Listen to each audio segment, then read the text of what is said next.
दोस्तों, अगर कुछ कर जाने का हौसला हो, चाहे हालात कैसे ही क्यों ना हो, अगर आप अपने अंदर कुछ करने का जुनून रखते हैं, कुछ ऐसा जो सबसे अलग हो, तो आखिरकार आप उसे हासिल कर ही लेते हैं, क्योंकि आपके अंदर का जुनून आपको आराम से बैठने नहीं देता।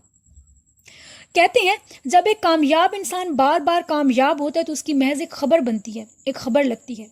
मगर जब एक नाकाम इंसान कामयाब होता है तो उसकी तारीख लिखी जाती है, उसकी तारीख बनती है। ऐसा ही कुछ किया अडियाला में पैदा होने वाले एक बच्चे ने। वो 1895 में पैदा हुआ।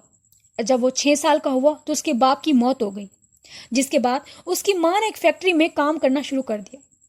जिंदगी के इस मुश्किल और सख्त हालात में वो महज 10 साल का था जब उसे भी काम शुरू करना पड़ा।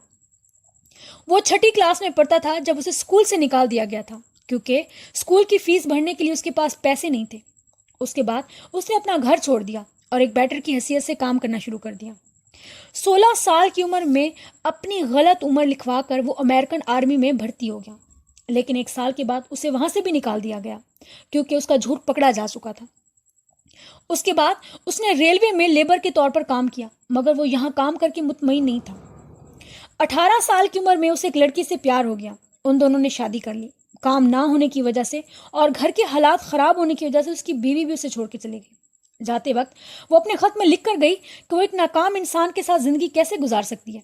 जो अपनी एक जॉब और अपने घर को नहीं संभाल सकता, वो उसे कैसे संभालेगा। जिसके बाद वो बहुत दुखी हुआ।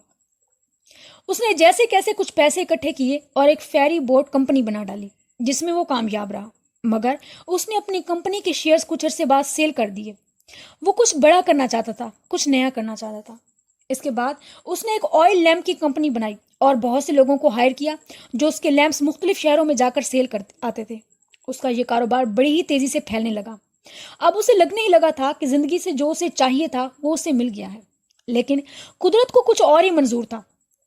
उन्हीं दिनों मार्केट में डेल्को नामी एक कंपनी आई जिसने इलेक्ट्रॉनिक्स लैंप्स इंट्रोड्यूस करवाए, और डेल्को कंपनी का यह बिजनेस जो था वो तमाम मुल्क में छा गया। जिसके बाद उसका बिजनेस ठप हो गया। अब उसने टायर्स की एक शॉप पर सेल्समैन के तौर पे काम शुरू कर दिया, मगर कुछ अरसे बाद उसे वहां से भी हाथ धोने पड़े। उसने काम ढूंढने के लिए मुख्तलिफ शहरों का सफर शुरू कर दिया, यहां तक कि ऐसे भी हालात आए उसकी जेब में 1 रुपया भी ना रहा। उन्हीं दिनों एक कार वाले से उसने लिफ्ट ली और उस आदमी को उसने अपने हालात बताए कि वो आजकल किन दिनों से गुजर रहा है। वो आदमी एक स्टैंडर्ड ऑयल कंपनी में मैनेजर था। उसने उसे एक सर्विस स्टेशन पर काम पर लगवा दिया। 6 साल तक उसने वहां बड़ी जिम्मेदारी के साथ काम किया, मगर उसे वहां से भी जाना पड़ा क्योंकि उस स्टेशन को बंद कर दिया गया था। 40 साल की उम्र में उसने एक जगह रेंट पर लेकर अपना ही एक सर्विस स्टेशन बना डाला और साथ ही एक फूड रेस्टोरेंट भी खोल दिया। वहां के लोग जब सर्विस स्टेशन पर आते थे तो उसके फूड रेस्टोरेंट पर खाना जरूर खाते थे और उसके खानों को काफी पजीराई मिली। लोगों ने उसके खाने को काफी पसंद किया और उसका ये बिजनेस बहुत अच्छे से चल पड़ा। मगर अब जगह बहुत कम थी और लोगों का रश बहुत ज्यादा था। उसने पास ही एक होटल खरीद लिया और इसको एक बड़ा रेस्टोरेंट बना डाला। लेकिन किस्मत उसके साथ कुछ और ही खेल खेल रही थी। जहां उसका रेस्टोरेंट था वहां हाईवे बनने का काम शुरू हो गया। ये उस आदमी के लिए जिंदगी का सबसे बड़ा धचका था जब उसे अपना ये रेस्टोरेंट बंद करना पड़ा। वो अपना सब कुछ इस बार हार चुका था। उसे लग रहा था कि अब सब कुछ खत्म हो गया, लेकिन फिर भी उस शख्स ने हिम्मत नहीं हारी। वो अब भी कुछ करना चाहता था, अब भी उसके जहन में कुछ चल रहा था। जिंदगी में इतनी नाकामियों के बाद उसने एक चीज जरूर सीखी थी कि नॉट टू गिव अप, कभी भी हार नहीं माननी। उसने फैसला किया कि वो अपनी रेसिपी को थोड़े पैसों में दूसरे रेस्टोरेंट में सेल करेगा। अगर रेस्टोरेंट वाले उसकी रेसिपी नहीं परचेज करेंगे तो वो डोर टू डोर अपनी रेसिपी सेल करेगा। किसी से उसने $87 उधार लिए और डोर टू डोर अपनी रेसिपी को सेल करना शुरू कर दिया। उसे बहुत से लोगों ने समझाया कि तुम अब बूढ़े हो गए हो, तुमसे अब ये काम नहीं होगा, तुम छोड़ दो, door to door recipe sell करना कोई अच्छा काम नहीं है। मगर उसने लोगों की एक भी बात नहीं सुनी। अपना काम उसने हमेशा की तरह जारी रखा। 2 साल तक उससे मुसलसल नाकामियों का सामना करना पड़ा, मगर उस शख्स ने हिम्मत नहीं हारी। वो बताता है कि 1009 बार वो रिजेक्ट हुआ इन 2 सालों में, मगर उस शख्स ने किसी भी दिन अपनी हिम्मत नहीं टूटने दी। जब वो 65 साल का हुआ तो एक रेस्टोरेंट के ऑनर ने उससे मुलाकात की, उसकी रेसिपी चखी और उस आदमी को उसकी रेसिपी पसंद आ गई। उसने अपने रेस्टोरेंट में उसकी रेसिपी चलाना शुरू कर दी اور کہتے ہیں کہ 2013 کی رپورٹ کے مطابق 118 ملکوں میں اس ایک ریسٹورینٹ سے اب 18,875 ریسٹورینٹس کی تعداد جا پہنچی تھی، اور ان کی اینول سیل بتائی جاتی ہے 23 بلین۔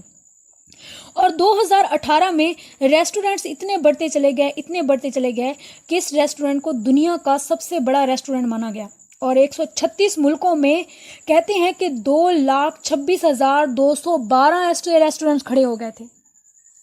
اور اس شخص کی بنائی ہوئی ریسیپی ان تمام ریسٹورینٹ میں بہت زور و شور سے جاری تھی، لوگوں کو وہ ریسیپی بہت پسند آئی تھی۔ جی ہاں، ہم بات کر رہے ہیں کلونل سینڈر کی۔ یہ کوئی اور آدمی نہیں تھا، یہ کلونل سینڈر تھا، جس نے اپنی زندگی میں 6 سال کی عمر سے لے کر 65 سال کی عمر تک مسلسل ناکامیوں کا سامنا کیا، مگر اس شخص نے کبھی ہمت نہیں ہاری۔ اگر آج کلونل سینڈر نہ ہوتا تو KFC کا نام کسی کو پتہ نہ ہوتا، KFC آج کسی کو نظر نہ آتا۔ کینٹینٹی فرائیڈ چکن کہتے ہیں کہ دنیا میں آج تک، اس وقت سے لے کر آج تک KFC جو ہے وہ مشہور ہے، لوگوں میں پاپولر ہے۔ آپ دنیا کے کسی بھی کونے میں چلے جائیں، KFC پسند سے لوگ کھانا کھاتے ہیں، شوق سے کھاتے ہیں، اور بہت سارے لوگ KFC ریسٹورینٹس میں جاب کر رہے ہیں۔ KFC بہت سے لوگوں کو روزگار دینے کا ذریعہ بنا ہوا ہے۔ تو دوستوں، آج کی ویڈیو سے ہم نے سبق سیکھا ہے کہ زندگی میں کبھی بھی ہار مت مانیں، زندگی میں کہیں بھی آ کر اپنی ہمت مت ٹوٹنے دیں۔ اگر آپ ناکام ہوتی ہیں تو دوبارہ اٹھ کھڑے ہوں، پھر ناکام ہوتی ہیں پھر اٹھ کھڑے ہوں، کسی نہ کسی موڑ پر کامیابی آپ کو ضرور مل جائے گی۔ دوستوں، امید ہے ہماری آج کی یہ ویڈیو آپ کو پسند آئی ہوگی اور آپ نے کافی کچھ سیکھا ہوگا، اس عہد کے ساتھ کہ آئندہ آپ اگر زندگی میں کبھی ناکام ہوں گے تو ہمت نہیں ہاریں گے، ایک نئے حوصلے، نئے جذبے کے ساتھ اٹھ کھڑے ہوں گے۔ اگر ہماری ویڈیو آپ کو پسند آئی ہے تو لائک اور شیئر کیجیے گا۔ فرسٹ ٹائم ہماری ویڈیو دیکھ رہے ہیں، فرسٹ ٹائم ہمارے چینل پر آئے ہیں تو ہمارے چینل کو سبسکرائب کرنا مت بھولیے گا۔ دعاؤں کے لیے آپ لوگوں کے انتظار میں ہیں کہ آپ ہمارے چینل کے لیے دعا گو رہیں گے۔ اپنا خیال رکھیں، خوش رہیں، آباد رہیں۔ اللہ حافظ۔